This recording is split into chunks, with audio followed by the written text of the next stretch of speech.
कैमरों की चमक, भीड़ की आवाज और अचानक सामने आता है नीला ड्रम। अब सवाल ये नहीं कि ड्रम क्यों आया, सवाल ये है कि इसे लाया कौन और किसके लिए। दूसरा झटका तब लगता है जब उस ड्रम के पीछे से राखी सावंत की आवाज गूंजती है। तीसरा झटका तब जब सामने आता है जया बच्चन का नाम।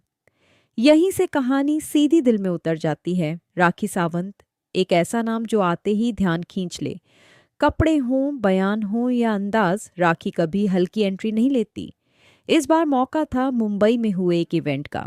रात का समय, पैप्स मौजूद, कैमरे ऑन, और तभी राखी आती हैं। चेहरा छुपा हुआ, हाथों में नीले रंग का बड़ा सा ड्रम। लोग समझ नहीं पाते कि ये मजाक है या कोई मैसेज। अचानक राखी ड्रम हटाती हैं और ऊंची आवाज में बोलती हैं, जया जी मेरे पैप्स को कुछ मत बोलो, वरना इस ड्रम में मैं आपको लेकर चली जाऊंगी। ये सुनते ही वहां खड़े लोग सन्न रह जाते हैं। कुछ हंसते हैं, कुछ हैरान होते हैं और कुछ कैमरे और पास ले आते हैं। अब यहाँ कहानी पीछे जाती है। पिछले कुछ समय से जया बच्चन अपने तीखे बयानों को लेकर चर्चा में हैं। खासकर पैप्स के कपड़ों पर की गई उनकी टिप्पणी ने आग लगा दी थी। नाराज पैप्स ने बायकॉट तक की बात कही और कई सेलेब्स ने अपनी राय रखी, लेकिन राखी ने जो तरीका चुना वो किसी ने नहीं सोचा था। राखी यही नहीं रुकती। एक और वीडियो में वो कहती हैं, ये ड्रम मैं जया बच्चन जी के लिए लेकर आई हूँ। अगर मेरे पैप्स को जया जी ने कुछ बोला है तो।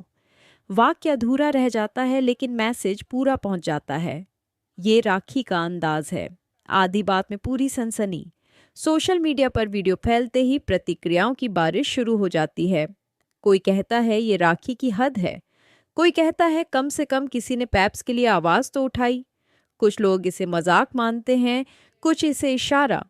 यहाँ सवाल ये नहीं कि राखी सही है या गलत, सवाल ये है कि क्या ये सिर्फ ड्रामा था या एक इमोशनल रिएक्शन। राखी अक्सर हंसी के पीछे एक बात कह जाती हैं, इस बार भी शायद वही हुआ।